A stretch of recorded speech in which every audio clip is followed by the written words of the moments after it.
Un cheval millionnaire envahit l'hôpital.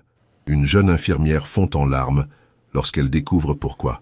Le soleil de septembre caressait doucement les vitres de l'hôpital Saint-Antoine lorsque Claire Dubois, 24 ans, ajustait son uniforme blanc pour la dernière fois avant sa pause déjeuner. Ses cheveux châtains étaient soigneusement attachés en chignon, et ses yeux verts reflétaient cette fatigue particulière qui caractérise ceux qui consacrent leur vie à soigner les autres. Depuis 3 ans qu'elle travaillait dans le service de gériatrie, elle avait vu tant de visages s'éteindre, tant de familles pleurer, qu'elle avait développé cette carapace émotionnelle nécessaire à sa survie professionnelle. Pourtant, quelque chose en elle résistait encore à cette indifférence forcée, quelque chose qui la rendait plus humaine que la plupart de ses collègues. Ce mardi matin semblait ne pas différer des autres. Les couloirs résonnaient du bruit familier des chariots de médicaments, des conversations feutrées entre médecins et des sonnettes incessantes qui réclamaient l'attention du personnel soignant. Claire venait de terminer sa tournée matinale dans la chambre 314, où Madame Bertrand, 86 ans, luttait contre un cancer en phase terminale.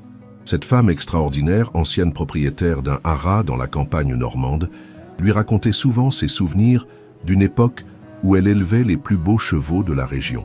Ses yeux s'illuminaient encore lorsqu'elle évoquait Thunder, son étalon préféré, disparu depuis longtemps dans un accident tragique qui avait marqué la fin de son empire équestre. L'alarme stridente qui retentit soudain dans tout l'hôpital fit sursauter Claire. Ce n'était pas l'alarme habituelle d'urgence médicale, mais quelque chose de différent, quelque chose qu'elle n'avait jamais entendu auparavant.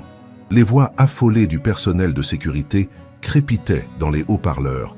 Code orange. Code orange, animal en liberté dans l'établissement. Tous les services doivent confiner leurs patients. Je répète, code orange. Claire échangea un regard perplexe avec sa collègue Martine, qui sortait justement de la chambre voisine. Jamais dans l'histoire de l'hôpital Saint-Antoine, un tel incident ne s'était produit. Si cette histoire vous plaît et que vous souhaitez découvrir la suite de cette aventure extraordinaire, n'hésitez pas à vous abonner à notre chaîne et à laisser un petit pouce bleu pour nous encourager. Votre soutien nous permet de continuer à partager avec vous ces récits émouvants qui touchent à le cœur. Les 2 infirmières se dirigèrent rapidement vers la fenêtre du couloir qui donnait sur le parking principal de l'hôpital. Ce qu'elles virent les laissa sans voix. Un magnifique cheval bai à la robe brillante et à la crinière parfaitement entretenue se tenait majestueusement au milieu de la cour d'honneur. L'animal, d'une beauté saisissante, portait autour du cou un collier incrusté de pierres précieuses qui scintillait sous les rayons du soleil. Mais ce qui frappa le plus Claire, c'était l'attitude de ce cheval. Il ne semblait ni affolé, ni agressif.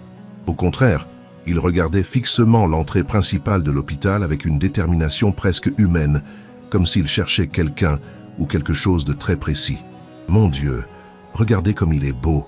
murmura Martine, les yeux écarquillés. « Et ce collier, on dirait qu'il vaut une fortune. D'où? Peut-il bien venir ?» Claire ne répondit pas immédiatement. Quelque chose dans l'allure de cet animal lui semblait familier, mais elle n'arrivait pas à mettre le doigt sur ce qui éveillait ce sentiment de déjà-vu. L'équipe de sécurité, manifestement dépassée par la situation, tentait d'approcher l'animal avec des gestes maladroits. Le cheval reculait à chaque fois qu'il s'avançait, mais sans jamais quitter des yeux l'entrée de l'hôpital. Le docteur Martinez, chef du service de gériatrie, arriva en courant dans le couloir, son téléphone portable collé à l'oreille. « Oui, j'ai compris », disait-il à son interlocuteur. « Un cheval dans notre hôpital? Non, ce n'est pas une plaisanterie. Oui, nous avons contacté les services vétérinaires et la police. Comment ça, propriétaire millionnaire ?» Il raccrocha et se tourna vers ses infirmières.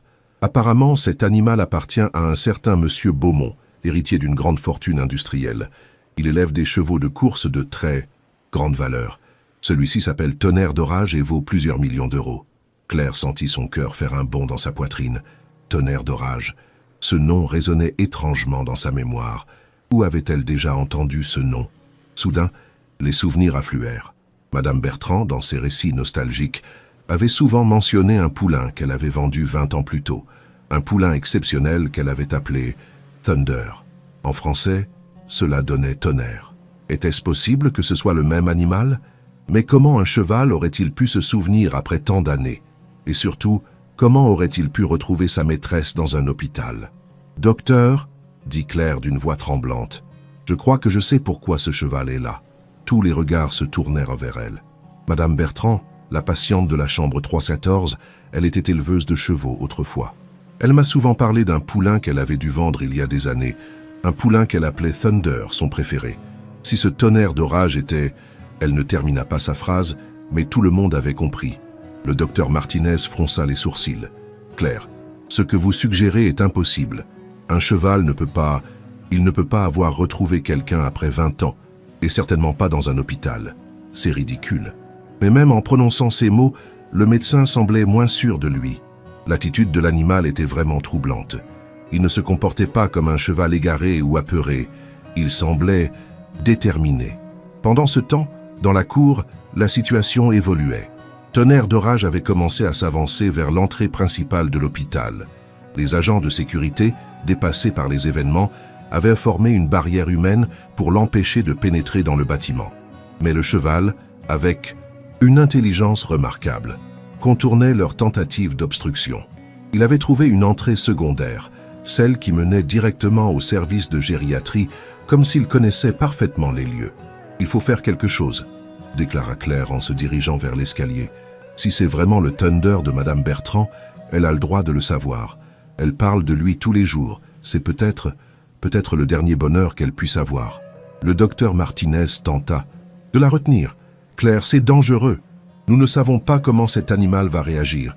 Et même si votre théorie était correcte, ce qui est hautement improbable, nous ne pouvons pas laisser un cheval circuler dans un service hospitalier. » Mais Claire était déjà dans l'escalier. Son instinct d'infirmière, cette capacité à percevoir les besoins non exprimés de ses patients, lui dictait sa conduite. Madame Bertrand était en fin de vie. Les médecins avaient été clairs. Quelques semaines, 1 mois au maximum. Si ce cheval était vraiment son Thunder, si un miracle inexplicable l'avait ramené jusqu'à elle, qui était-elle pour s'interposer entre une femme mourante et ses dernières joies? Elle arriva au rez-de-chaussée juste au moment où Tonnerre d'orage franchissait la porte du service de gériatrie. L'animal avançait avec précaution mais détermination dans le couloir carrelé, ses sabots résonnant étrangement dans cet environnement médical. Quelques patients, alertés par le bruit, sortèrent la tête de leur chambre. Certains souriaient, émerveillés par cette apparition incroyable. D'autres, plus fragiles, semblaient effrayés. Mais le cheval ne leur prêtait aucune attention. Il avançait comme guidé par un 6e sens vers un objectif précis. Claire le suivait à distance respectueuse, fascinée par le comportement de l'animal. Tonnerre d'orage s'arrêtait parfois devant certaines chambres, humait l'air, puis reprenait sa progression. Il cherchait vraiment quelqu'un. Son attitude ne laissait aucun doute à ce sujet. Arrivé devant la chambre 314, il s'immobilisa complètement. Ses naseaux frémissaient, sa tête se tournait vers la porte fermée. Il avait trouvé ce qu'il cherchait. À l'intérieur de la chambre, Madame Bertrand dormait paisiblement, épuisée par les traitements de chimiothérapie qui ne servaient plus qu'à soulager ses souffrances. À 86 ans, cette femme qui avait vécu une vie extraordinaire se préparait doucement à son dernier voyage. Ses enfants venaient la voir quotidiennement.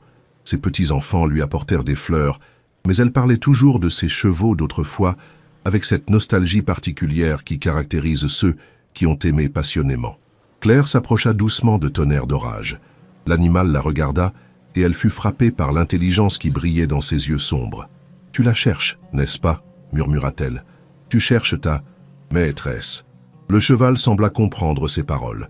Il inclina légèrement la tête et poussa un petit hennissement, si doux qu'il ressemblait presque à un murmure. Le docteur Martinez et l'équipe de sécurité arrivèrent en courant dans le couloir. « Claire, éloignez-vous de cet animal immédiatement !»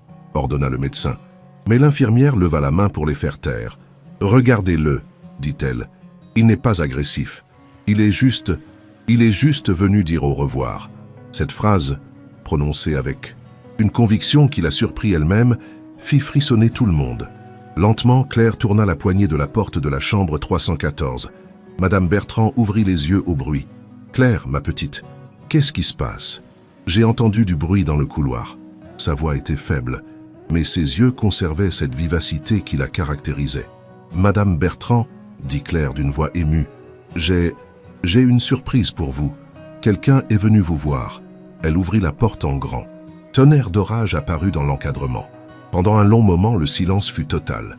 Madame Bertrand regardait l'animal, les yeux écarquillés, comme si elle voyait un fantôme. Puis, Soudain, ses lèvres se mirent à trembler. « Thunder » murmura-t-elle d'une voix à peine audible. « Mon Thunder ? Mais c'est impossible. Tu étais si petit quand… » Le cheval fit un pas en avant, puis un autre. Avec une délicatesse infinie, il approcha sa tête du lit de la vieille dame. Madame Bertrand tendit une main tremblante vers l'animal. Quand ses doigts touchèrent le pelage soyeux, elle éclata en sanglots. « C'est lui !» balbutia-t-elle. « C'est mon Thunder. Regarde cette marque en forme d'étoile sur son front, et cette façon qu'il a de pencher la tête quand on lui parle. C'est lui, c'est vraiment lui. » Claire sentit les larmes monter à ses yeux. Autour d'elle, le personnel médical assistait à cette scène incroyable, dans un silence religieux. Comment expliquer ce qui se passait? Comment un cheval avait-il pu retrouver sa maîtresse d'enfance après 20 ans de séparation? Comment avait-il su qu'elle était dans cet hôpital? Ces questions resteraient sans réponse, mais l'émotion qui se dégageait de cette rencontre était plus forte que toutes les explications rationnelles. Tonnerre d'Orage se tenait immobile près du lit, laissant Madame Bertrand caresser son encolure. Parfois, il soufflait doucement, de ce souffle chaud et rassurant que connaissent tous ceux qui ont aimé les chevaux. « Tu as grandi, mon beau », murmurait la vieille dame entre ses larmes. « Tu es devenu magnifique. Et ce collier, on s'est bien occupé de toi. J'en suis heureuse. Mais tu es venu me dire au revoir, n'est-ce pas ?» C'est à ce moment-là que Claire comprit vraiment pourquoi elle pleurait. Ce n'était pas seulement l'émotion de cette rencontre impossible. C'était la beauté pure de l'amour inconditionnel, celui qui transcende le temps, l'espace et même les espèces. Tonnerre d'Orage était venu accomplir ce que les humains appellent un pèlerinage. Il était venu honorer celle qui avait été sa première maîtresse, celle qu'il avait aimée quand il n'était qu'un poulain. Pendant 1 heure entière, le cheval resta près du lit de Madame Bertrand. Ils se regardaient, communiquaient de cette façon mystérieuse que seuls comprennent ceux qui ont partagé une complicité profonde. La vieille dame lui racontait sa vie, lui parlait de sa famille, de ses regrets, de sa joie de le revoir. Tonnerre d'Orage l'écoutait, ses oreilles mobiles captant chaque nuance de sa voix. Le directeur de l'hôpital était arrivé entre-temps, accompagné d'un vétérinaire et du propriétaire actuel du cheval, M. Beaumont. Ce dernier, homme d'une 60aine d'années au visage buriné, semblait aussi bouleversé que les autres par cette scène. « Je ne comprends pas », répétait-il. Tonnerre d'Orage s'est échappé de son paddock ce matin. Il a parcouru plus de 50 kilomètres pour venir ici. Comment a-t-il su? Le vétérinaire, Dr Rousseau, examinait l'animal avec attention. « Il n'a aucune blessure », annonça-t-il. « Il semble parfaitement calme et en bonne santé. C'est vraiment extraordinaire. En 30 ans de carrière, je n'ai jamais vu un comportement pareil. Chez un cheval. » M. Beaumont s'approcha du lit de Madame Bertrand. « Madame, je ne savais pas que Tonnerre d'Orage vous avait appartenu. Si j'avais su, je serais venu vous voir plus tôt. » Madame Bertrand lui sourit faiblement. « Vous avez bien pris soin de lui, monsieur. Je le vois à son allure, à sa beauté. Vous lui avez donné la vie qu'il méritait. Merci. » Monsieur Beaumont avait les larmes aux yeux. « Madame, j'aimerais vous faire un cadeau. Tonnerre d'Orage a gagné de nombreuses courses. Il a eu une descendance exceptionnelle. Une partie de ses gains vous revient de droit. » Mais Madame Bertrand secoua la tête. « Gardez votre argent, monsieur. Moi, j'ai déjà reçu le plus beau des cadeaux. J'ai pu revoir mon Thunder avant de partir. C'est plus que je n'osais espérer. » Elle caressa une dernière fois l'encolure de l'animal. « Va maintenant, mon beau. Tu as fait un long voyage pour venir me voir. Il est temps de rentrer chez toi. » Comme s'il comprenait ses paroles, Tonnerre d'Orage recula lentement. Il regarda une dernière fois la vieille dame, poussa un hennissement doux et triste, puis se dirigea vers la porte. M. Beaumont et le vétérinaire l'accompagnèrent, mais le cheval se retourna plusieurs fois comme pour graver dans sa mémoire l'image de celle qu'il avait retrouvée. Une fois Tonnerre d'Orage parti, Madame Bertrand ferma les yeux. Elle semblait apaisée, sereine. « Claire » appela-t-elle faiblement. L'infirmière s'approcha. « Oui, Madame Bertrand? Merci, ma petite. Merci d'avoir ouvert cette porte. Vous avez permis à un miracle de se produire. » Claire lui prit la main. « C'est vous qui avez créé ce miracle, Madame Bertrand. Votre amour pour Thunder était si fort qu'il l'a guidé jusqu'à vous. » Cette nuit-là, Claire ne put fermer l'œil. Les événements de la journée tournaient en boucle dans sa tête. Comment expliquer ce qui s'était passé? Comment un cheval avait-il pu retrouver sa maîtresse d'enfance? Après tant d'années, elle repensait aux larmes de Madame Bertrand, à la douceur de Tonnerre d'Orage, à cette communion impossible entre deux êtres que tout séparait. Le lendemain matin, quand Claire arriva au service, l'atmosphère était différente. Tout le personnel parlait encore de l'événement de la veille.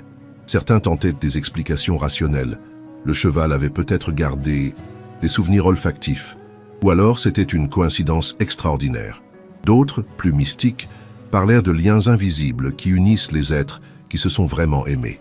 Claire se dirigea vers la chambre 314 pour prendre des nouvelles de Madame Bertrand.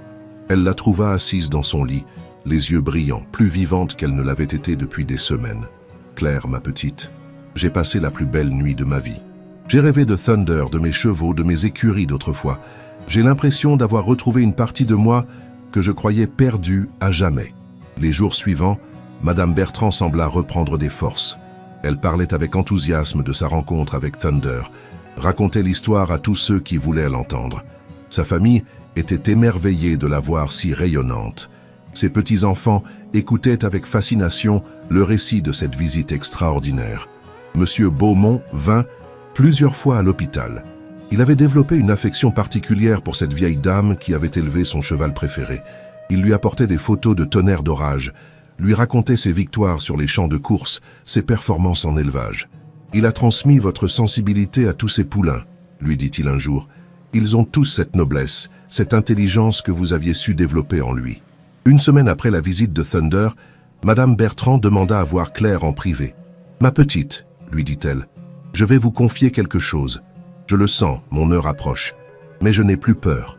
Thunder est venu me chercher, me préparer au voyage. C'est un cadeau du ciel. » Claire sentit son cœur se serrer. « Madame Bertrand, ne dites pas ça. Vous allez mieux depuis quelques jours. » La vieille dame sourit. « Physiquement, peut-être. Mais mon âme est prête, Claire. J'ai revu mon Thunder, j'ai pu lui dire au revoir. Ma mission sur Terre est terminée. » Elle prit la main de l'infirmière. « Je voudrais vous demander quelque chose. Quand ce sera fini, j'aimerais que vous contactiez Monsieur Beaumont. J'ai quelque chose pour Thunder. » Intriguée, Claire écouta les instructions de Madame Bertrand. La vieille dame lui expliqua qu'elle possédait encore quelques objets de l'époque où elle élevait des chevaux. Parmi eux, un licol en cuir tressé qu'elle avait fabriqué elle-même pour Thunder quand il était poulain. « Il est dans mon appartement, dans une malle au grenier. J'aimerais qu'on le donne à Thunder. C'est mon cadeau d'adieu. » 3 jours plus tard, Madame Bertrand s'éteignit paisiblement dans son sommeil. Tout le service était en deuil. Cette femme extraordinaire avait marqué tous ceux qui l'avaient approchée. Sa famille organisa des obsèques simples mais émouvantes.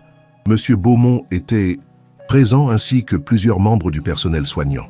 Fidèle à sa promesse, Claire se rendit chez Madame Bertrand pour récupérer le licol.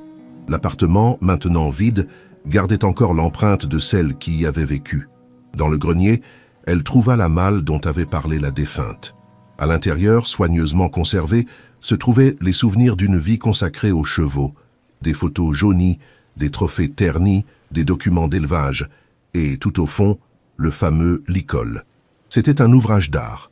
Le cuir, malgré les années, avait conservé sa souplesse. Les tressages étaient d'une finesse extraordinaire, réalisés avec l'amour et la patience que seuls savent manifester ceux qui travaillent pour des êtres qu'ils chérissent. Sur une petite plaque de laiton était gravé « Pour Thunder, mon petit prince, avec tout mon amour, Marguerite. » Marguerite. Claire réalisa qu'elle n'avait jamais su le prénom de Madame Bertrand. Pour elle, elle avait toujours été Madame Bertrand, la patiente de la chambre 314.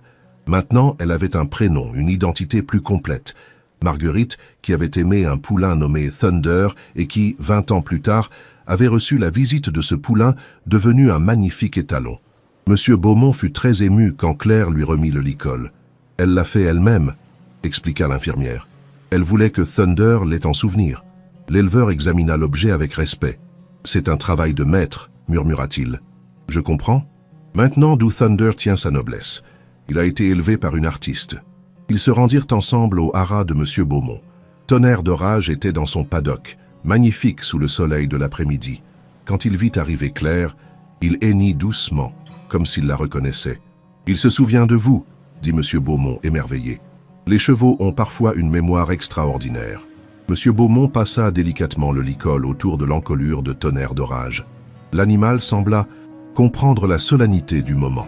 Il baissa la tête, laissa faire, puis releva fièrement son encolure. Le licol lui allait parfaitement, comme s'il avait été fait pour lui. Ce qui était le cas, bien sûr. « Madame Bertrand, Marguerite, avait dit quelque chose d'étrange avant de mourir, raconta Claire. Elle avait dit que Thunder était venu la chercher, la préparer au voyage. Vous croyez que c'est possible? Monsieur Beaumont réfléchit un moment avant de répondre. J'élève des chevaux depuis 40 ans, dit-il finalement. J'ai vu des choses que la science ne peut pas expliquer. L'instinct des animaux, leur capacité à percevoir des choses qui nous échappent. Je ne sais pas si Thunder savait que Marguerite allait mourir, mais je suis sûr qu'il sentait qu'elle avait besoin de lui. Dans les semaines qui suivirent, Claire continua son travail à l'hôpital avec une perspective différente. L'histoire de Marguerite et Thunder l'avait changée. Elle avait compris que son rôle d'infirmière ne se limitait pas aux soins médicaux. Parfois, il fallait permettre aux miracles de se produire, ouvrir les portes de l'impossible, laisser l'amour accomplir des prodiges. Elle racontait souvent cette histoire à ses nouveaux patients, surtout à ceux qui semblaient résignés ou désespérés.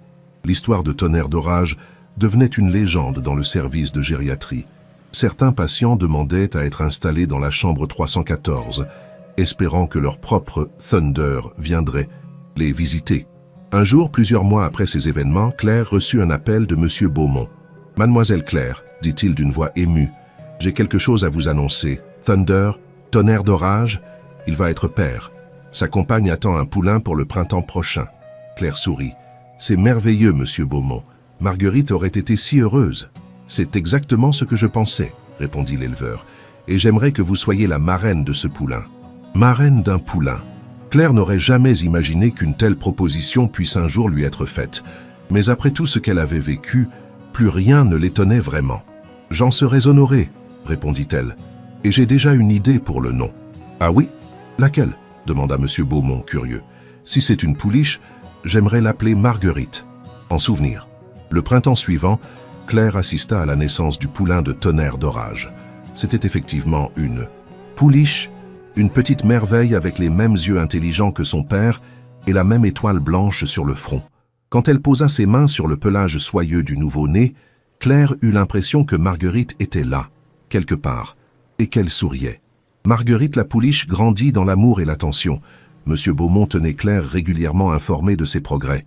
Les photos qu'il lui envoyait montraient une jeune jument pleine de vie, curieuse et affectueuse. « Elle a le caractère de son père », s'écrivait-il, mais quelque chose en plus, une douceur particulière. Je suis sûr que c'est l'héritage de la vraie Marguerite. L'histoire de Tonnerre d'Orage et de Marguerite Bertrand fit le tour de la région. Les journaux locaux s'en emparèrent, puis les médias nationaux.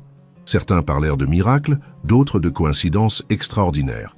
Mais pour Claire, peu importaient les explications. Ce qui comptait, c'était le message que portait cette histoire. L'amour. Véritable ne connaît ni frontières ni limitations. Un jour, une journaliste vint interviewer Claire à l'hôpital. « Qu'est-ce que cette expérience vous a appris ?» lui demanda-t-elle. Claire réfléchit longuement avant de répondre. « Elle m'a appris que notre rôle, en tant que soignant, ne se limite pas à guérir les corps. Parfois, nous devons permettre aux âmes de guérir aussi. Et pour cela, il faut savoir ouvrir les portes, même celles qui semblent mener vers l'impossible. Vous croyez vraiment que ce cheval savait que Madame Bertrand était mourante ?» insista la journaliste. Claire sourit. « Je crois que Thunder aimait Marguerite d'un amour pur, inconditionnel. Et l'amour, le vrai, ça crée des liens que la mort elle-même ne peut pas briser. Thunder n'est pas venu dire adieu à Marguerite. Il est venu lui dire qu'il l'aimait, qu'il l'aimerait toujours, et que quelque part, il se retrouverait. » Cette interview fut diffusée à la télévision et toucha des millions de téléspectateurs. Claire reçut des centaines de lettres de personnes qui avaient été émues par cette histoire. Beaucoup racontèrent leurs propres expériences avec des animaux, ces moments inexplicables où la connexion entre l'humain et l'animal transcende la logique. Une de ces lettres marqua particulièrement Claire. Elle venait d'une petite fille de 8 ans qui avait perdu son chien l'année précédente. « Madame l'infirmière », écrivait-elle dans son écriture d'enfant, « votre histoire me donne de l'espoir. Peut-être que mon chien Buddy viendra me voir avant que je sois très vieille. Je l'attends tous les jours. » Claire lui répondit personnellement, lui expliquant que l'amour qu'elle portait à Buddy resterait toujours vivant dans son cœur et que c'était la plus belle façon de le garder près d'elle. Au fil des mois, l'histoire prit une dimension presque mythique. Des gens venèrent de loin pour visiter l'hôpital Saint-Antoine, espérant voir la chambre où s'était déroulé le miracle. Le directeur dut installer une plaque commémorative dans le couloir du service de gériatrie. Ici, En septembre 2024, l'amour entre une femme et un cheval a prouvé qu'aucune séparation n'est définitive. Claire fut promue infirmière-chef du service. Dans ses nouvelles fonctions, elle veillait particulièrement à ce que chaque patient soit écouté, respecté, aimé. Elle avait appris de Marguerite que chaque personne porte en elle des trésors d'amour et de souvenirs, et que le rôle des soignants est parfois de permettre à ces trésors de briller une dernière fois.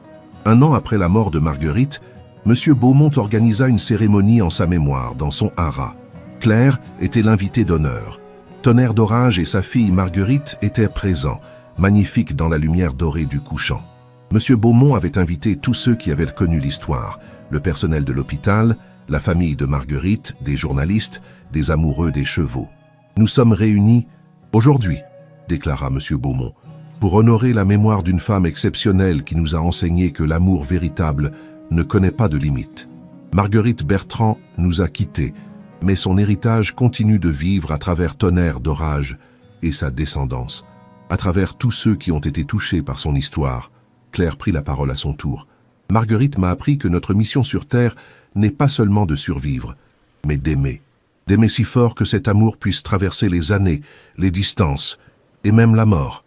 Thunder n'a pas oublié celle qu'il avait aimée quand il était petit, et nous non plus, nous n'oublierons jamais Marguerite. » La cérémonie se termina par un moment de silence. Tonnerre d'Orage et sa fille Marguerite se tenaient côte à côte, immobiles, comme s'ils comprenaient la solennité du moment. Puis, soudain, la jeune pouliche hennit doucement, un son cristallin qui résonna dans l'air du soir. Tout le monde sourit. Marguerite était là d'une certaine façon.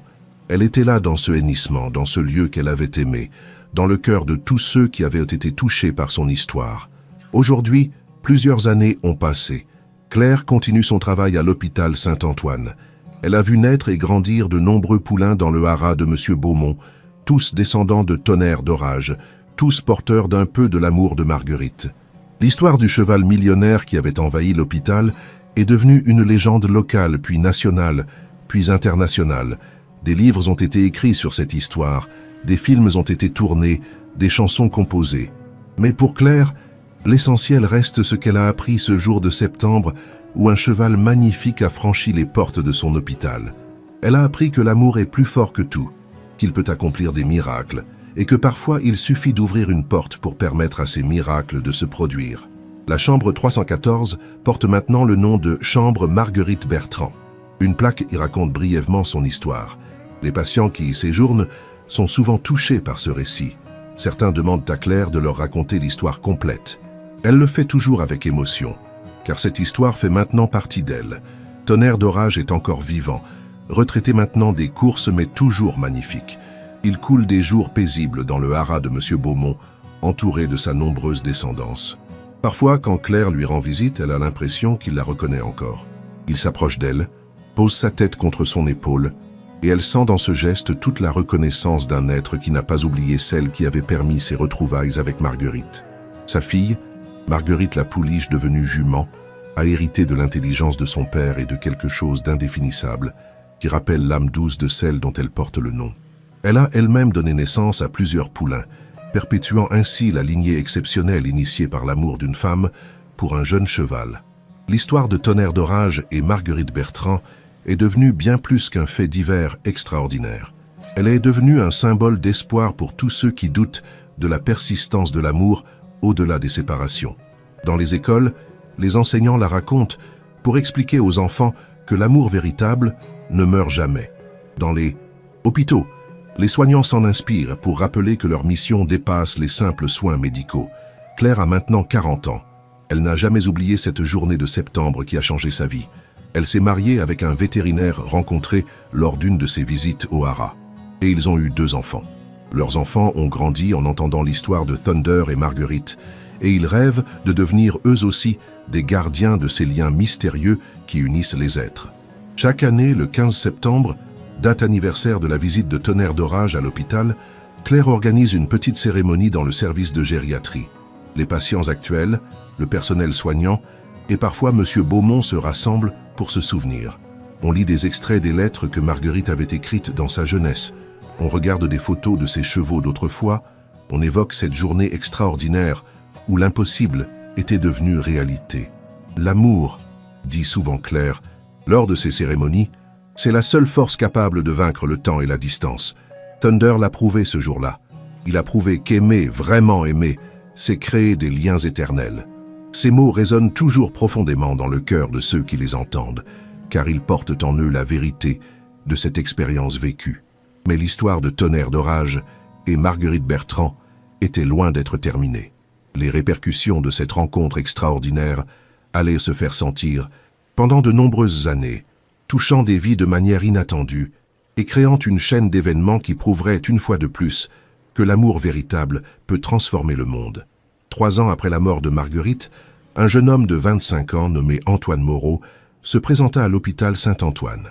Il demandait à rencontrer Claire, celle qui avait été témoin de la visite de Tonnerre d'Orage. Antoine était grand, mince, avec des cheveux bruns bouclés et des yeux verts qui rappelaient étrangement ceux de Marguerite. Quand Claire le vit dans le hall d'accueil, elle eut un sursaut de reconnaissance. « Madame Dubois ?» dit-il en s'approchant. « Je suis Antoine Moreau. J'étais le petit-fils de Marguerite Bertrand. » Claire sentit son cœur s'accélérer. « Antoine, votre grand-mère parlait souvent de vous. Elle était si fière de ses petits-enfants. » Le jeune homme sourit tristement. « J'aimerais vous parler, si vous avez un moment. C'est au sujet de grand-mère et de Thunder. » Ils s'installèrent dans la cafétéria de l'hôpital. Antoine sortit un carnet de cuir usé de son sac. « Grand-mère tenait un journal, expliqua-t-il. Elle écrivait dedans depuis qu'elle était jeune. Ma mère me l'a donné après sa mort. Il y a des choses que vous devez savoir sur Thunder et elle. » Il ouvrit le carnet à une page marquée d'un signet. « Regardez, c'est daté du 15 septembre 2004, exactement 20 ans avant la visite de Thunder à l'hôpital. » Claire lut l'écriture soignée de Marguerite. « Aujourd'hui, j'ai dû me résoudre à vendre mon Thunder chéri. Mon cœur se brise, mais les dettes s'accumulent et je n'ai plus le choix. Monsieur Beaumont m'a assuré qu'il prendrait soin de lui. Mais comment expliquer à un poulain de 4 ans qu'il ne me reverra peut-être jamais? Je lui ai promis que, quoi qu'il arrive, où que nous soyons, nos cœurs resteraient liés pour toujours. J'ai fait une promesse solennelle. Si un jour je suis sur le point de partir pour mon dernier voyage, je l'appellerai. Je ne sais pas comment, mais je l'appellerai. » Claire sentit les larmes monter à ses yeux. Elle lui avait vraiment promis de l'appeler? Antoine hocha la tête. Lisez la suite. Il tourna les pages jusqu'à une entrée datée du 10 septembre 2024, 5 jours avant la visite de Thunder. Je sens que mes forces m'abandonnent. Les médecins ne me disent rien, mais je sais que la fin approche. Cette nuit, j'ai rêvé de Thunder. Il était adulte, magnifique, et il me cherchait. Je me suis réveillé avec la certitude qu'il fallait que je tienne ma promesse. J'ai fermé les yeux et j'ai appelé mon Thunder de toute mon âme. Je lui ai dit que j'avais besoin de lui, que j'étais prête à partir mais que je voulais le revoir une dernière fois. « Mon Dieu !» murmura Claire. Elle l'a vraiment appelé. Antoine continua sa lecture. Les jours suivants, elle écrit qu'elle sentait quelque chose changer, comme si sa prière avait été entendue. Et le 15 septembre, le jour même de la visite de Thunder, elle a écrit sa dernière entrée. « Il va venir. Je le sens. Mon Thunder va venir me dire au revoir. Le lien entre nos cœurs est plus fort que tout. » Cette révélation bouleversa Claire. Elle avait assisté à un miracle, mais elle n'avait pas réalisé à quel point ce miracle était le fruit d'une promesse tenue, d'un appel du cœur lancé 20 ans plus tôt. « Antoine, pourquoi me montrez-vous cela maintenant ?» demanda-t-elle. Le jeune homme ferma le carnet. « Parce que l'histoire ne s'arrête pas là. Grand-mère a laissé quelque chose d'autre, un testament particulier. » Antoine expliqua que Marguerite avait légué une somme considérable, les économies de toute une vie, pour créer une fondation. Cette fondation aurait pour mission de rapprocher les personnes âgées isolées des animaux, particulièrement des chevaux. Elle voulait que d'autres puissent vivre ce qu'elle a vécu avec Thunder. Elle voulait créer des ponts entre les générations, entre les humains et les animaux.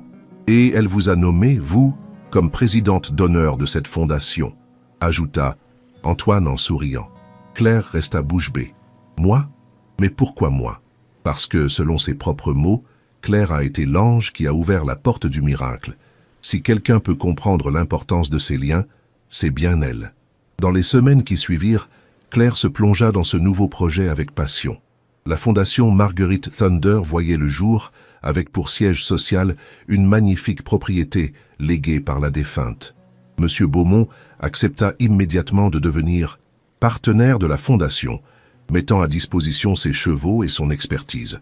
Le premier programme mis en place concernait les résidents de maisons de retraite. Une fois par semaine, des chevaux spécialement dressés pour la médiation venaient rendre visite aux personnes âgées.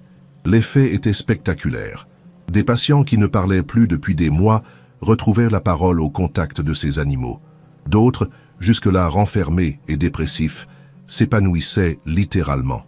Madame Rousseau, 82 ans, résidente de la maison de retraite Les Tilleuls, fut l'une des premières bénéficiaires du programme.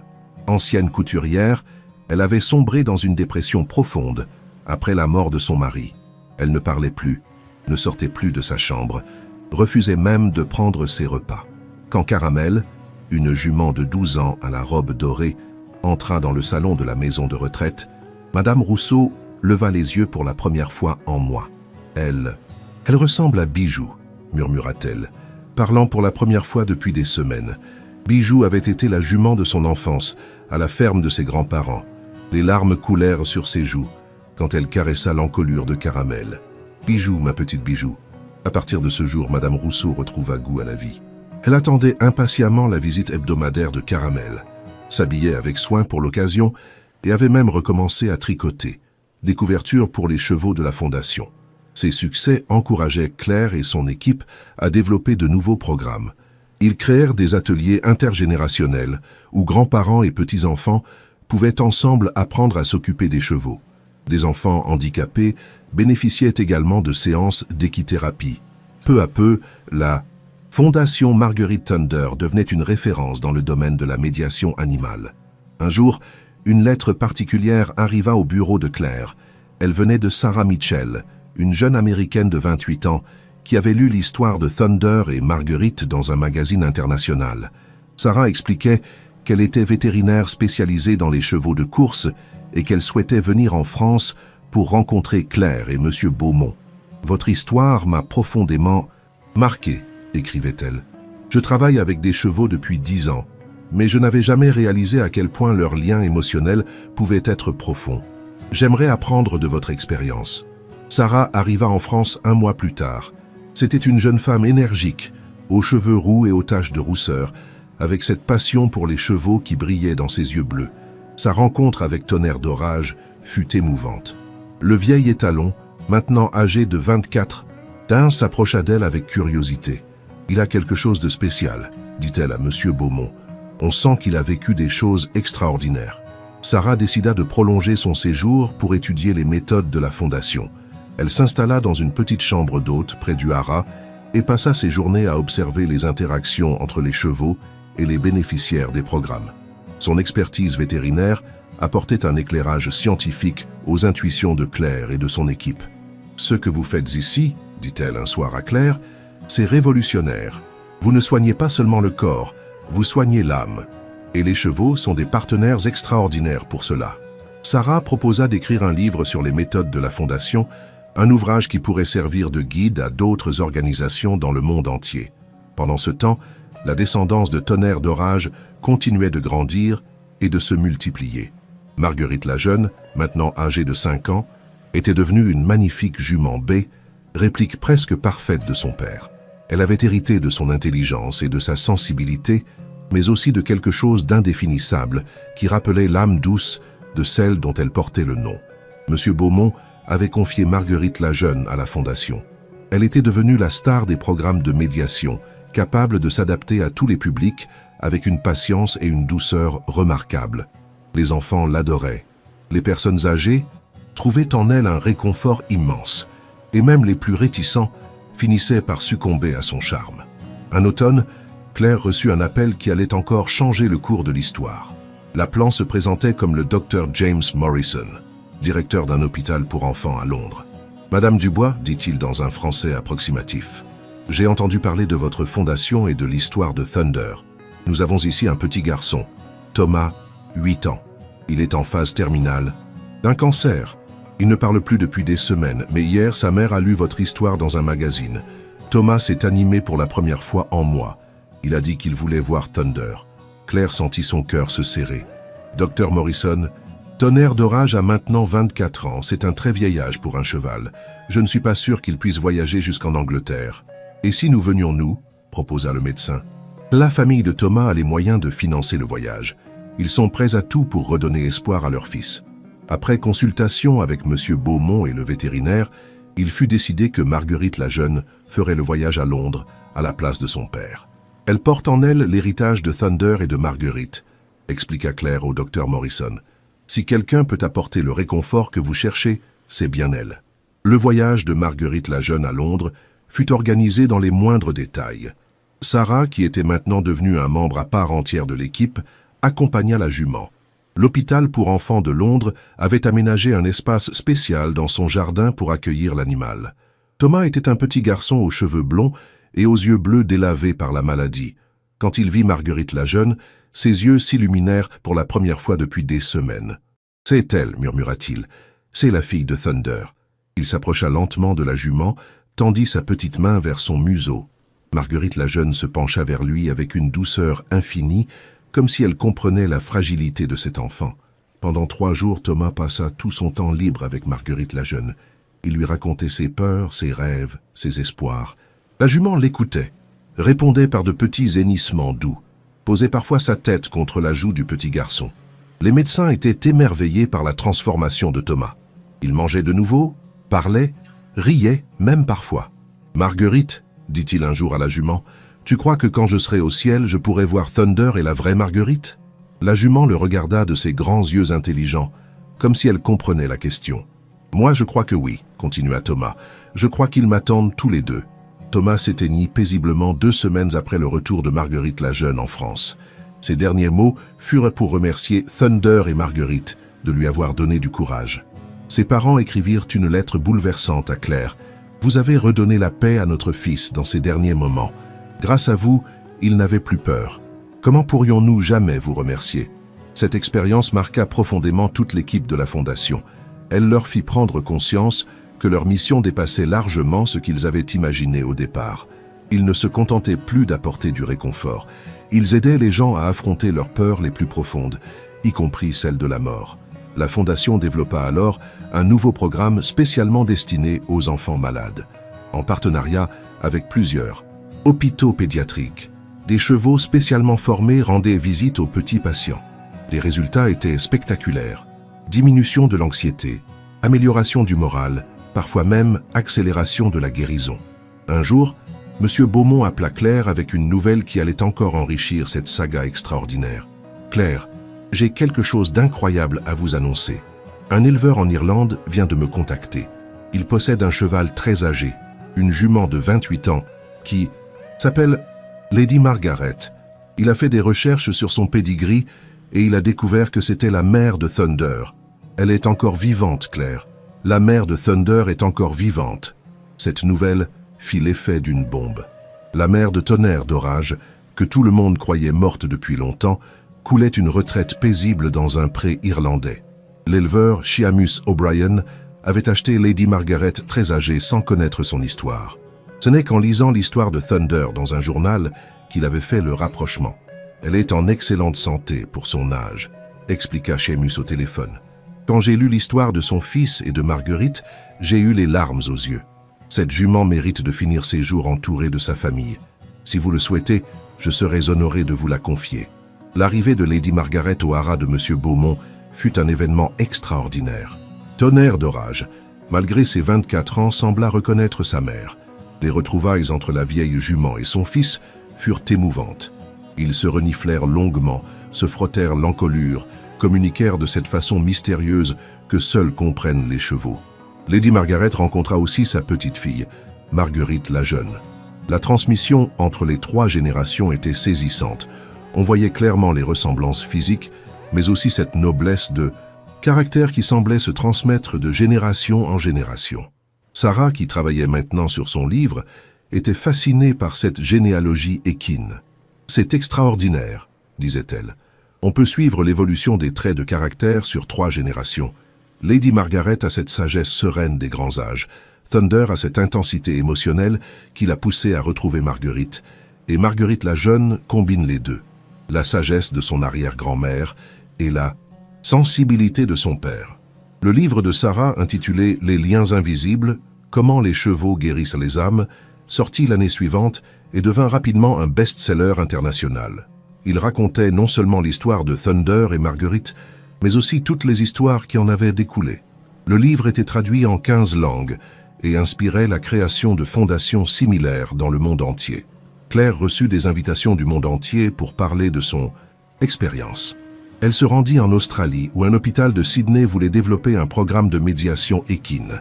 Elle alla au Japon, où la philosophie de la fondation résonnait particulièrement avec les concepts de respect et d'harmonie chers à cette culture. Elle donna des conférences aux États-Unis, au Canada, en Allemagne. Partout où elle allait, Claire racontait la même chose.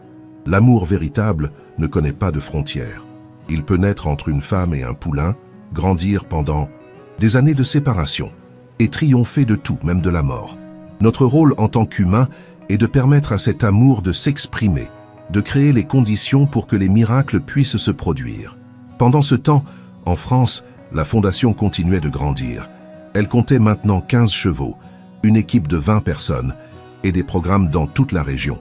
Le succès était tel que le gouvernement français décida de subventionner officiellement leurs activités et de faire de la fondation un modèle national.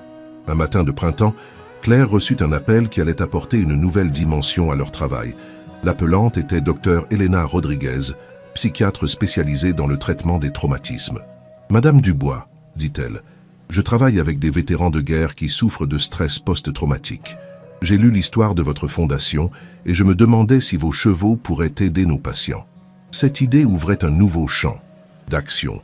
Les vétérans, marqués par les horreurs de la guerre, trouvaient souvent dans le contact avec les chevaux un apaisement que les thérapies traditionnelles n'arrivaient pas à procurer. Marcus, ancien militaire de 35 ans qui avait servi en Afghanistan, était l'un d'eux. Marcus souffrait de cauchemars récurrents, d'attaques de panique et avait développé une agressivité qui détruisait sa vie familiale. Quand il rencontra Marguerite la jeune pour la première fois, il était sceptique. « Un cheval pour soigner la guerre? Vous plaisantez ?» Mais quand la jument posa sa tête contre son épaule, Marcus s'effondra. Pour la première fois depuis son retour, il pleura. « Elle ne me juge pas, » dit-il après sa première séance. « Elle ne me demande pas d'expliquer, de justifier, de me défendre. Elle est juste là et c'est suffisant. » Semaine après semaine, Marcus trouvait la paix auprès de Marguerite la jeune. Il apprenait à la brosser, à la nourrir, à nettoyer son box. Ces gestes simples l'apaisaient, lui donnaient une structure, un sens. Au bout de 6 mois, Marcus était transformé. Ses cauchemars avaient disparu, ses crises d'angoisse s'espaçaient, sa relation avec sa femme et ses enfants s'améliorait. « Marguerite m'a appris que la force, ce n'est pas de ne jamais tomber, » disait-il. « C'est de savoir se relever et d'accepter qu'on ait parfois besoin d'aide pour le faire. » Le programme pour vétérans devint l'un des plus développés de la Fondation. Des soldats venaient de toute l'Europe pour bénéficier de cette thérapie unique. Les résultats étaient si probants que l'armée française intégra officiellement la médiation équine dans ses protocoles de prise en charge des traumatismes de guerre. Un jour, Claire eut une idée qui allait donner une nouvelle ampleur à leur action. « Et si nous créions une école ?» proposa-t-elle lors d'une réunion de l'équipe dirigeante. Une école où les enfants apprendraient non seulement les matières classiques, mais aussi l'empathie, le respect, la communication non verbale grâce au contact avec les chevaux. Cette idée germa et prit forme. L'école Marguerite Thunder ouvrit ses portes 2 ans plus tard. C'était un établissement unique en son genre, où les enfants de 6 à 16 ans suivaient un cursus classique enrichi par des activités équestres et de médiation animale. L'objectif n'était pas de former des cavaliers, mais de développer chez les jeunes ces qualités humaines qui semblèrent parfois se perdre dans notre société moderne. Les résultats dépassèrent toutes les espérances. Les enfants de l'école développaient une empathie remarquable, une capacité d'écoute exceptionnelle et une confiance en eux qui les préparait idéalement à affronter les défis de la vie. Le taux d'échec scolaire était pratiquement nul. Et surtout, ces enfants grandissaient avec des valeurs solides et un respect profond pour le vivant. Lucie, une petite fille de 8 ans qui avait été victime de harcèlement scolaire dans son ancienne école, s'épanouit complètement à l'école Marguerite Thunder. Son cheval référent était Caramel, la même jument qui avait aidé Madame Rousseau à la maison de retraite. « Caramel m'a appris que je n'avais pas besoin de me battre pour me défendre », expliquait Lucie. « Il suffit parfois de montrer qu'on n'a pas peur, et les méchants s'en vont tout seuls. » L'école attira l'attention des médias du monde entier. Des documentaires furent tournés, des reportages diffusés, des études académiques menées. L'UNESCO classa l'établissement comme patrimoine éducatif de l'humanité, reconnaissant l'importance de cette approche pédagogique innovante. Pendant toutes ces années, Tonnerre d'Orage vieillissait paisiblement. À 28 ans, il était maintenant un patriarche vénérable, entouré de sa mère Lady Margaret, maintenant âgée de 32 ans, un âge exceptionnel pour une jument, de sa fille Marguerite la Jeune et de nombreux autres descendants. Sa prestance n'avait rien perdu de sa splendeur, même si ses mouvements étaient plus lents et son poil plus gris. Il continuait de recevoir des visiteurs du monde entier, des gens qui venaient simplement pour le voir, toucher ce cheval légendaire qui avait su retrouver sa maîtresse d'enfance. Tonnerre d'Orage accueillait chacun avec la même dignité bienveillante, comme s'il comprenait son rôle d'ambassadeur de l'amour inconditionnel. Un matin d'octobre, M. Beaumont appela Claire d'une voix tremblante. « Claire, venez, vite, Thunder ! Je crois que son heure arrive. » Claire accourut au haras, accompagnée de Sarah et d'Antoine, le petit-fils de Marguerite. Tonnerre d'Orage était couché dans son box, entouré de sa famille équine. Sa respiration était faible, mais régulière, ses yeux toujours brillants d'intelligence. « Il nous attend », murmura M. Beaumont. « Il attendait que nous soyons tous là. » Claire s'agenouilla près de la tête du vieil étalon. « Thunder », murmura-t-elle, « tu as accompli quelque chose d'extraordinaire. Tu as prouvé au monde entier que l'amour est plus fort que tout. Marguerite t'attend, tu sais, elle t'attend de l'autre côté. » Tonnerre d'Orage tourna légèrement la tête vers Claire, comme s'il la reconnaissait encore. Puis, il regarda sa fille Marguerite la Jeune qui se tenait tout près. Il poussa un dernier souffle, doux et paisible, et ferma les yeux pour toujours. Le monde entier pleura la mort de Tonnerre d'Orage. Les journaux titraient « Le cheval qui avait su aimer s'en va. Thunder rejoint sa Marguerite. Fin d'une légende. » Des milliers de lettres et de messages de condoléances arrivèrent au haras. Des gens qu'ils n'avaient jamais rencontrés pleuraient ce cheval qui avait changé leur vision de l'amour et de la fidélité. Les obsèques de Tonnerre d'Orage furent organisées comme celles d'un héros. Il fut enterré dans le paddock qu'il préférait, sous un grand chêne centenaire. Une simple plaque de marbre portait cette inscription. « Tonnerre d'Orage, dit Thunder, 1996-2024. Il a prouvé que l'amour véritable peut accomplir l'impossible. » Mais même dans la mort, Tonnerre d'Orage continua d'inspirer. Sa descendance perpétuait son héritage. Marguerite la Jeune prit sa succession comme cheval ambassadeur de la Fondation. Ses propres poulains montraient déjà les mêmes qualités exceptionnelles d'empathie et d'intelligence émotionnelle. La Fondation créa le prix Thunder, attribué chaque année à une personne ou une organisation qui œuvrait pour le rapprochement entre les humains et les animaux. Le premier prix fut décerné à Jane Goodall, la célèbre primatologue, qui déclara dans son discours « Thunder nous a enseigné que l'amour ne connaît pas de frontières d'espèces. Il nous a montré la voie vers un monde où humains et animaux vivent en harmonie véritable. » 10 ans après la mort de Thunder, Claire, maintenant âgée de 50 ans, dirigeait un empire de la médiation animale qui s'étendait sur 3 continents. La Fondation Marguerite Thunder comptait des antennes dans 22 pays, formait des centaines de thérapeutes et avait aidé des dizaines de milliers de personnes. Mais pour Claire, l'essentiel restait ce premier miracle, cette journée de septembre où un cheval avait franchi les portes de son hôpital. Tout a commencé par un simple « geste », aimait-elle répéter. « J'ai ouvert une porte, une seule porte, et regardez tout ce qui en a découlé. » Lady Margaret, maintenant âgée de 42 ans, était probablement la plus vieille jument du monde. Elle coulait une retraite paisible, entourée de l'amour et du respect de tous.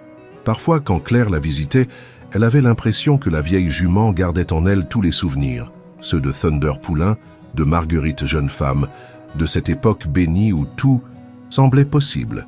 Marguerite la Jeune, maintenant âgée de 15 ans, était au sommet de sa beauté et de sa sagesse. Elle avait donné naissance à 8 poulains, tous exceptionnels, tous porteurs de cet héritage unique qui mêlait la noblesse de Thunder à la douceur de Marguerite. Son dernier né, un petit étalon bai nommé Gabriel, montrait déjà des qualités extraordinaires d'empathie. Un jour, une journaliste demanda à Claire « Qu'est-ce qui vous a le plus marqué dans toute cette aventure ?» Claire réfléchit longuement avant de répondre. « Ce qui m'a le plus marqué, c'est de réaliser que nous vivons entourés de miracles, mais que nous ne savons pas les voir. Thunder et Marguerite nous ont ouvert les yeux. Ils nous ont appris à regarder au-delà des apparences, à croire en l'impossible, à faire confiance à l'amour. Et si c'était à refaire, insista la journaliste. Claire sourit. Si c'était à refaire, j'ouvrirais cette porte encore plus vite, car j'ai appris qu'hésiter face à l'amour, c'est risquer de passer à côté du plus beau cadeau de la vie. Aujourd'hui, l'histoire de Thunder et Marguerite est enseignée dans les écoles comme un exemple de fidélité et d'amour inconditionnel. Des statues des deux héros ont été érigées dans plusieurs villes. Des livres d'enfants racontent leur histoire, transmettant aux nouvelles générations ce message d'espoir et de tendresse. Mais l'héritage le plus précieux de cette histoire extraordinaire reste invisible. Il vit dans le cœur de tous ceux qui ont appris, grâce à Thunder et Marguerite, que l'amour véritable ne meurt jamais. Il peut franchir tous les obstacles, traverser toutes les épreuves et accomplir l'impossible. Claire, maintenant grand-mère de 3 petits-enfants qui grandissent au contact des chevaux de la Fondation, continue son œuvre avec la même passion qu'au premier jour. Chaque matin, quand elle se rend au haras, elle s'arrête quelques instants devant la tombe de Thunder. « Merci », murmure-t-elle simplement. « Merci de nous avoir montré le chemin. » Et quelque part, dans le bruissement du vent dans les feuilles du grand chêne, on peut parfois entendre comme un hennissement doux, comme si Thunder répondait « Merci à vous d'avoir ouvert cette porte. Grâce à vous, notre amour a changé le monde. » 15 ans après la mort de Thunder, l'impact de son histoire continuait de se répandre comme des cercles dans l'eau. Dr Amelia Chen, neuroscientifique à l'université de Stanford, avait consacré sa carrière à étudier les mécanismes neurologiques qui expliquaient les liens émotionnels profonds entre humains et animaux. Son laboratoire, financé en partie par la fondation Marguerite Thunder, menait des recherches révolutionnaires. Ce que nous découvrons, expliquait Dr Chen lors d'une conférence internationale, c'est que l'ocytocine, l'hormone de l'attachement, fonctionne de manière remarquablement similaire chez les chevaux et chez les humains. Quand Tonnerre d'orage a retrouvé Marguerite, nous n'assistions pas seulement à un phénomène émotionnel, mais à une réaction neurochimique complexe qui explique scientifiquement pourquoi certains liens transcendent le temps et l'espace. Ces recherches donnaient une base scientifique solide aux intuitions de Claire et de son équipe. Elles prouvaient que la médiation équine n'était pas seulement une thérapie alternative, mais une approche médicale légitime basée sur des mécanismes biologiques réels. Pendant ce temps, l'école Marguerite Thunder avait inspiré la création d'un réseau mondial d'établissements similaires. L'école Sister Margaret à Dublin, dirigée par Seamus O'Brien, l'ancien propriétaire de Lady Margaret, accueillait des enfants irlandais et anglais. L'école Thunder Heart au Japon, située dans les montagnes près de Kyoto, combinait la philosophie équestre française avec les traditions japonaises du respect animal. Mais c'est en Afrique du Sud que l'impact fut peut-être le plus spectaculaire. Dr Mandla Nkomo, un psychiatre sud-africain qui avait étudié les méthodes de la Fondation, créa le programme Ubuntu Horses dans les townships de Johannesburg. Ubuntu, concept africain qui signifie « je suis parce que nous sommes », trouvait une résonance parfaite avec la philosophie de connexion interespèces développée par Thunder et Marguerite. Le programme accueillait des enfants traumatisés par la pauvreté, la violence et l'apartheid encore récent dans les mémoires. Sifo, un garçon de 12 ans qui avait vu son père mourir dans des émeutes, était l'un d'eux. Silencieux et renfermé depuis des mois, il fut confié aux soins de Temba, un cheval local croisé avec des descendants de Marguerite la Jeune. La première fois que Sifo a touché Temba, raconta Dr Nkomo, le garçon s'est effondré. Il a pleuré pendant 1 heure, libérant toute la douleur qu'il gardait en lui. Temba est resté immobile tout ce temps, comme s'il comprenait que cet enfant avait besoin de vider son cœur. 6 mois plus tard, Sifo était devenu l'assistant de Dr Nkomo, aidant d'autres enfants à trouver la paix grâce aux chevaux. En Europe, la Fondation développait des programmes de plus en plus spécialisés. Le centre Marguerite Thunder de Vienne se concentrait sur l'autisme, avec des résultats extraordinaires. Dr Elisabeth Weber, spécialiste des troubles du spectre autistique, avait observé que les enfants autistes développèrent souvent des connexions remarquables avec les chevaux. Les chevaux communiquent principalement par le langage corporel et les émotions, expliquait-elle. Pour les enfants autistes, qui ont parfois des difficultés avec la communication verbale, cette forme de communication non verbale est naturelle et apaisante. Max, un adolescent de 15 ans avec un autisme sévère qui ne parlait jamais, avait commencé à murmurer des mots doux à Étoile, une jument descendante de Thunder. Au Canada, la fondation collaborait avec les communautés inuites pour créer des programmes adaptés aux traditions nordiques. Bien que les Inuits n'aient pas de tradition équestre, l'histoire de Thunder et Marguerite résonnait profondément avec leurs croyances sur les liens spirituels entre humains et animaux. Le programme Anu, souffle de vie en Inuktitut, utilisait des chevaux rustiques, adaptés au climat nordique, pour aider les jeunes Inuits confrontés aux défis de la modernité. Aput, une jeune fille inuite de 16 ans en dépression après le suicide de son frère, trouva un réconfort immense auprès de Nanook, un étalon islandais au pelage blanc comme la neige. Nanook comprend la tristesse de l'hiver, disait-elle dans sa langue. Il m'apprend que même dans le froid le plus dur, la vie continue de battre. En Inde, le programme Ashwa Prema, amour du cheval en sanskrit, travaillait avec des enfants des rues de Mumbai. Priya, une petite fille de 9 ans qui survivait en fouillant les poubelles, découvrit un monde différent quand elle rencontra Surya, un cheval local croisé avec la lignée de Thunder. « Surya ne me voit pas comme une enfant des rues, disait-elle. Il me voit comme Priya, c'est tout. » Ces programmes internationaux créaient un réseau mondial de guérison et d'espoir. Chaque année, la conférence internationale Thunder Marguerite réunissait à Paris des centaines de thérapeutes, vétérinaires, éducateurs et chercheurs du monde entier. L'événement était devenu un rendez-vous incontournable pour tous ceux qui travaillaient dans la médiation animale. Lors de la 10e conférence, un événement particulier marqua les esprits. Akiko Tanaka, une survivante du tsunami de 2011 au Japon, prit la parole pour raconter comment l'école Thunder Heart avait sauvé sa fille. « Haoki n'avait que 6 ans quand la vague a emporté notre maison et son grand-père, raconta-t-elle en pleurant. Elle a arrêté de parler, de sourire, de vivre. Les médecins ne savaient plus quoi faire. C'est Kaz, un descendant de Marguerite la Jeune, qui lui a redonné l'envie de vivre. » Cette histoire toucha particulièrement Claire, maintenant âgée de 55 ans et devenue une figure internationale reconnue. Elle avait reçu de nombreuses distinctions. Chevalier de la Légion d'honneur, prix UNESCO pour la paix, prix Nobel alternatif. Mais ce qui la touchait le plus, c'était ses témoignages directs de vie transformée. La Fondation avait aussi développé des programmes révolutionnaires pour les personnes en fin de vie. Le service Dernier Voyage permettait aux patients en soins palliatifs de recevoir la visite de chevaux spécialement formés. Rosa Martinez, une femme de 70 ans atteinte d'un cancer en phase terminale, avait exprimé le souhait de revoir un cheval avant de mourir. Elle racontait toujours l'histoire de son grand-père, Matador en Espagne, qui lui avait appris à aimer les chevaux. Quand Esperanza, une jument andalouse descendante de Thunder, entra dans sa chambre d'hôpital, Rosa eut la même réaction que Marguerite des années plus tôt. « Abuelo, murmura-t-elle, tu m'as envoyé un ange. » Elle s'éteignit paisiblement 3 jours plus tard, sa main posée sur une photo d'Esperanza que l'équipe lui avait laissée. Ces histoires se multipliaient, partout dans le monde, créant une véritable chaîne d'amour et de guérison qui remontait toujours à cette première rencontre entre Thunder et Marguerite. Chaque nouveau programme, chaque nouvelle success story ajoutait un maillon à cette chaîne infinie. L'impact culturel de l'histoire dépassait largement le domaine thérapeutique. Des artistes du monde entier s'en inspiraient. Yo-Yo Ma, le célèbre violoncelliste, composa une suite pour violoncelle intitulée Thunder's Promise, inspirée par l'histoire.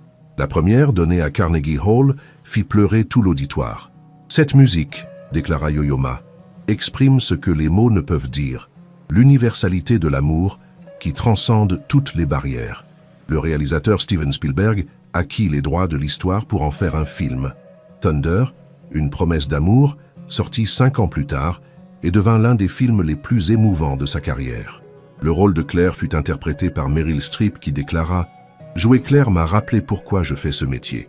Certaines histoires ont le pouvoir de changer le monde. » Le film remporta 3 Oscars et sensibilisa des millions de spectateurs à la cause de la médiation animale. Les recettes furent entièrement reversées à la Fondation, permettant de financer de nouveaux programmes sur tous les continents. La descendance de Thunder continuait de s'étendre et de porter son héritage. Gabriel, le petit-fils de Thunder, né de Marguerite la Jeune, était devenu un étalon exceptionnel. À 15 ans, il montrait les mêmes qualités extraordinaires que son grand-père. Son regard intelligent et profond rappelait celui de Thunder, et sa capacité à communiquer avec les humains était remarquable. Gabriel avait été choisi pour un programme expérimental révolutionnaire, la médiation équine pour les astronautes. L'Agence spatiale européenne, en collaboration avec la NASA, étudiait les effets psychologiques des longs voyages spatiaux. Les astronautes qui passaient des mois en isolation développaient souvent des troubles anxieux et dépressifs. Le programme pilote, mené au centre d'entraînement des astronautes de Cologne, permettait aux futurs voyageurs de l'espace de développer des liens avec Gabriel avant leur départ. L'idée, expliquait Dr Sarah Peterson, psychologue de la NASA, c'est de donner aux astronautes un point d'ancrage émotionnel sur Terre, quelque chose qui les relie à la vie pendant qu'ils flottent dans le vide spatial. Commandé James Riley, vétéran de 3 missions spatiales, témoignait « Savoir que Gabriel m'attend sur Terre change tout. Quand je regarde la Terre depuis l'espace, je ne vois plus seulement une planète bleue. Je vois le paddock où Gabriel broute, je me souviens de sa chaleur, de son souffle. Ça me rappelle que je fais partie de quelque chose de plus grand. » Ce programme ouvrait des perspectives fascinantes sur le rôle que pourraient jouer les animaux dans la conquête spatiale. Certains scientifiques imaginaient déjà des stations spatiales où des animaux de compagnie aideraient les astronautes à maintenir leur équilibre psychologique lors de voyages vers Mars. La recherche scientifique autour de l'héritage de Thunder ne cessait de progresser. Dr Chen et son équipe avaient découvert que les descendants de Thunder possédaient des particularités génétiques uniques.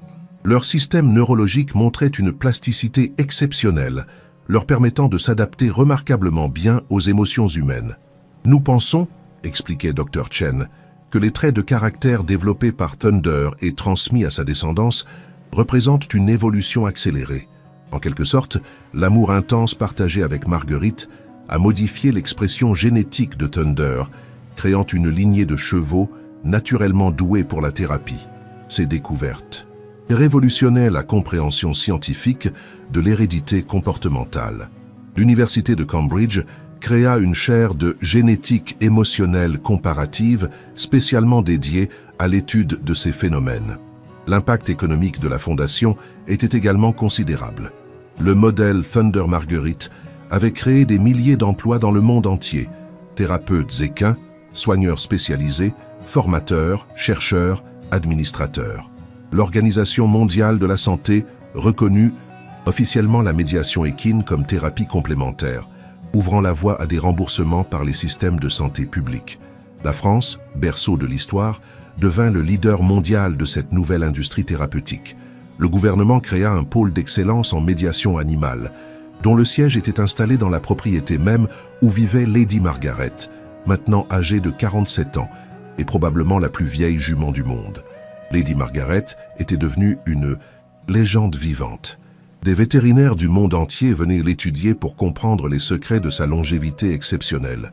Sa présence apaisante continuait d'influencer positivement tous les autres chevaux du haras. Elle est la mémoire vivante de toute cette histoire, disait M. Beaumont, maintenant âgé de 80 ans mais toujours passionné. Quand je la regarde, je vois Thunder Poulain, je vois Marguerite jeune femme, je vois toute la beauté de cette époque. La Fondation avait aussi développé des programmes d'urgence pour les zones de conflit. L'équipe mobile Espoir Nomade intervenait dans les camps de réfugiés avec des chevaux spécialement entraînés pour le travail humanitaire. En Syrie, en Afghanistan, en Ukraine, ces chevaux apportaient un réconfort immense aux victimes de guerre. Fatima, une petite fille syrienne de 8 ans qui avait fui Alep avec sa famille, rencontra Salam, paix en arabe, un cheval dressé pour ce type de mission. « Salam comprend ma langue », disait-elle. « Même si je lui parle en arabe, il comprend ma tristesse. » Ces chevaux étaient formés pour reconnaître les signes de traumatisme et adapter leur comportement en conséquence. L'équipe d'Espoir Nomade était dirigée par Dr Khalil Hassan, un vétérinaire jordanien qui avait perdu sa propre famille dans la guerre. « Ces chevaux, disait-il, portent en eux l'héritage de Thunder et Marguerite. Ils savent instinctivement comment consoler ceux qui souffrent. Ils sont les ambassadeurs de l'espoir dans les endroits les plus sombres du monde. » Le programme avait des résultats spectaculaires. Les enfants traumatisés par la guerre retrouvaient plus rapidement leur capacité à faire confiance aux adultes après avoir interagi avec ces chevaux. Les statistiques montraient une réduction significative des symptômes de stress post-traumatique chez les bénéficiaires. Ces succès attirèrent l'attention de l'ONU, qui intégra la médiation équine dans ses programmes d'aide humanitaire. Le secrétaire général déclara « L'histoire de Thunder et Marguerite nous enseigne que l'amour est le langage universel. Ces chevaux parlent ce langage mieux que nous, et ils nous aident à guérir les blessures que nous, humains, nous infligeons les uns aux autres. 20 ans après la mort de Thunder, Claire était devenue une femme de 60 ans respectée dans le monde entier.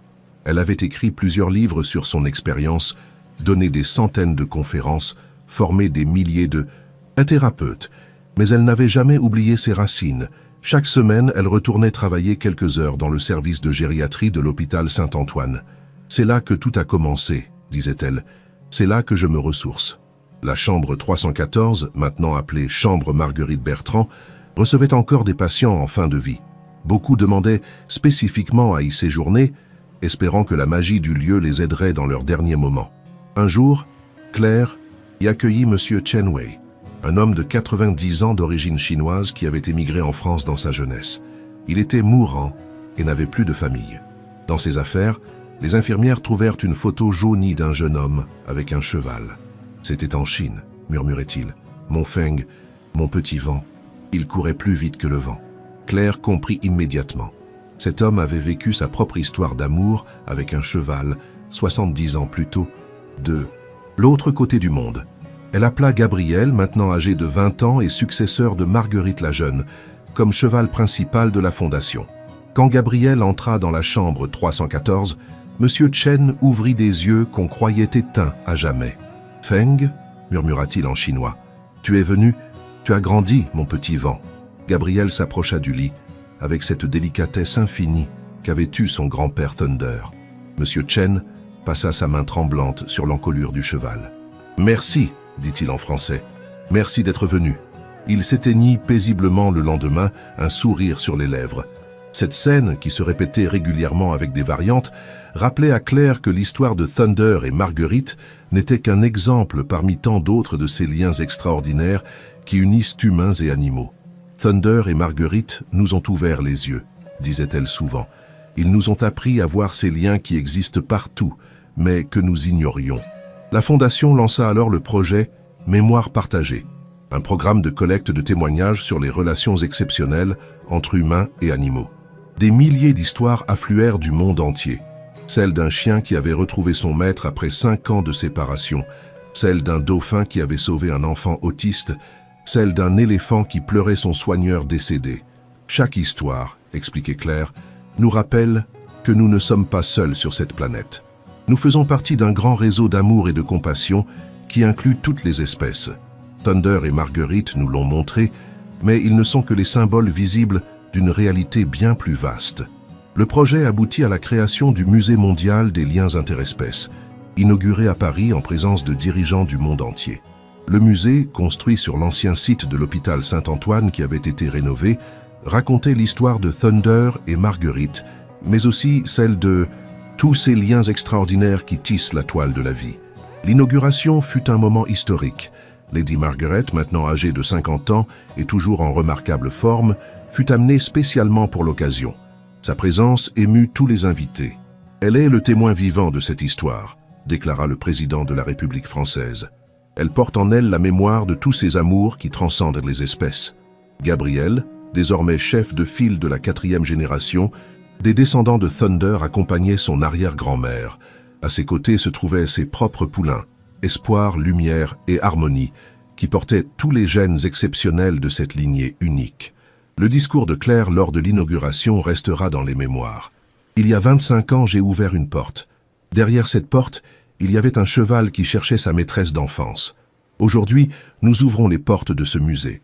Derrière ces portes, il y a l'espoir d'un monde où humains et animaux vivent en harmonie véritable, où l'amour triomphe de l'indifférence, où chaque être vivant est reconnu dans sa dignité. Le musée devint rapidement l'une des attractions les plus visitées de Paris. Des classes d'école primaire venaient du monde entier pour découvrir l'histoire de Thunder et Marguerite. Les enfants repartaient transformés, porteurs de graines d'amour et de respect qui germeraient dans leur cœur d'adultes. L'histoire continuait de s'enrichir de nouveaux chapitres. Le programme spatial avec Gabriel avait évolué. Les talons étaient maintenant entraînés pour des expériences de télépathie animale dans l'espace. Les scientifiques étudiaient la possibilité que les liens émotionnels puissent franchir les distances cosmiques. Commandée Elena Volkov, première femme russe à commander une mission vers Mars, témoignait depuis l'espace « Je suis à 80 millions de kilomètres de la Terre, mais je sens encore la présence de Gabriel. C'est inexplicable scientifiquement, mais c'est réel.